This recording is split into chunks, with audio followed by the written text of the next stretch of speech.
देखिए, तरन्नुम से पढ़ने का सलीका तो नहीं है, लेकिन कोशिश कर देता हूँ अहबाब की ख्वाहिश पे। दिल में कसक उठती रहती है,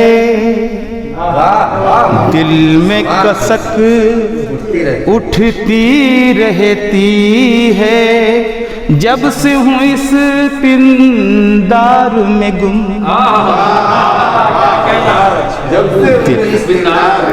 दिल में कसक उठती रहती है, जब से हूँ इस पिंडार में गुम। तैबा नगर जाऊं किस्मत से, तैबा नगर जाऊं किस्मत से, हो जाऊं दरबार में गुम।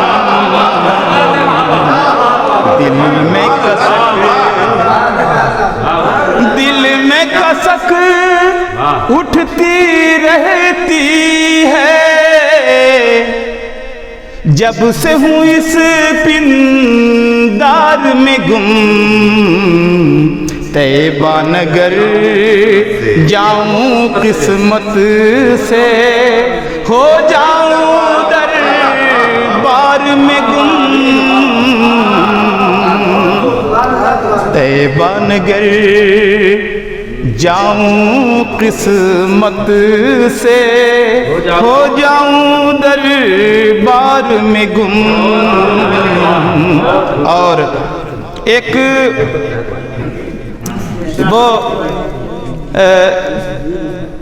एक छोटा सा वजाहत चाह रहा था यहाँ पे, हालांकि वजाहत से शेर कमज़ोर हो जाता है, मगर आका अलैहिस्सलातु वस्सलाम के इल्म के हवाले से अक्सर उम्मत मुस्लिमा के अंदर एक इंतशार और इख्तिलाफ पैदा हुआ।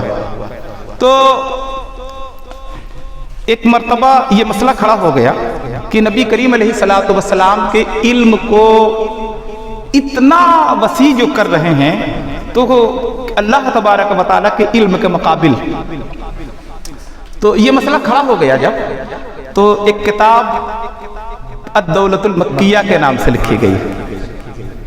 तो उसमें उसके निचोड़ के तौर पर कि मतलब ये मालूमात में इजाफे के लिए भी जो हमारे वो अहबाब हैं जो अभी बहुत इस वाक़े तक नहीं पहुँचे हैं, तो ये था कि परवरदिगार आलम के इल्म का अहाता खींचना मुश्किल है, लेकिन एक तमसील के तौर पर यूँ समझ लिया जाए कि अल्लाह का इल्म अगर 7 समंदर के मुकाबिल है, तो उसमें यानी अल्लाह के इल्म को 7 समंदर के मुकाबिल मान लिया जाए, और एक परिंदे की चोंच में जितना पानी आता है उस इल्म के मुकाबिल नबी के इल्म को माना जाए। तो ये एक मुआवजना है, यानी एक तमसील समझाने के लिए, लेकिन वो खुदाए वहदहू ला शरीक के इल्म के मुकाबिल नबी के इल्म को वो कि उसका आप कैलकुलेट करके माइनस में कितने भी जीरो लगा दें तो शायद उसका पैमाना मुश्किल हो जाएगा, मगर आलम के पूरे आलम के इल्म पर उस नबी मोहतरम के इस इल्म को 7 समंदर के बराबर माना जाए। 7 समंदर के बराबर नबी का इल्म है, और पूरे आलम का इल्म चोंच में पानी के कतरे के बराबर। तो उसको मैंने कोशिश की है कहने की कि बहरे शनावर इल्म नबी है, बहरे शनावर इल्म नबी है, इसके मुकाबिल दुनिया का। बहरे शनावर इल्म नबी है, इसके मुकाबिल दुनिया का।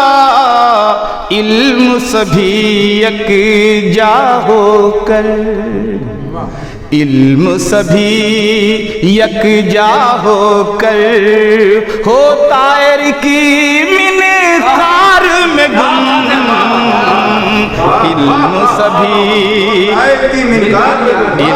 سبھی یکجا ہو کر ہو طائر کی منقار میں گم طیبہ نگر، اور ان کی سیرت ان کا اسوہ ان کا کرم اور ان کی عطا، ان کی سیرت ان کا اسوہ ان کا کرم اور ان کی عطا حاصل ہو جائے گی تمہیں بھی، حاصل ہو جائے گی تمہیں بھی، ہو جاؤ اذکار میں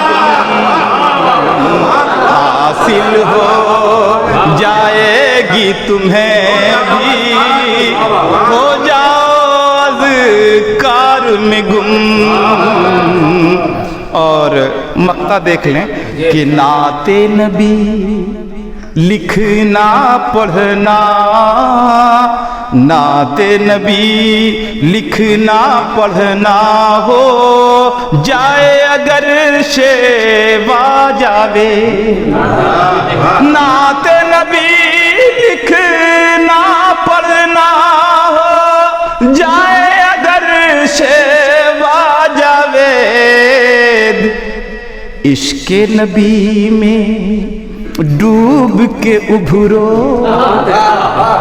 عشق نبی میں ڈوب کے ابھرو، ہو جاؤ اشعار میں گم، عشق نبی میں ڈوب کے ابھرو، ہو جاؤ اشعار میں گم۔ نعت نبی نعت نبی لکھنا پڑھنا ہو جائے اگر شیوا جاوید، عشق نبی میں ڈوب کے ابھرو، ہو جاؤ اشعار میں گم، دل میں کسک اٹھتی رہتی ہے جب سے بہت بہت نوازشیں ہیں، جو یہ ہے کہ نکار خانے میں طوطی کی آواز تھی، لیکن بہرحال چونکہ نعت حبیب علیہ الصلوۃ والسلام جس میں ترنم نہیں دیکھا جاتا، بس قبول ہو جائے بارگاہ رب العزت میں، یہ دعا ہے۔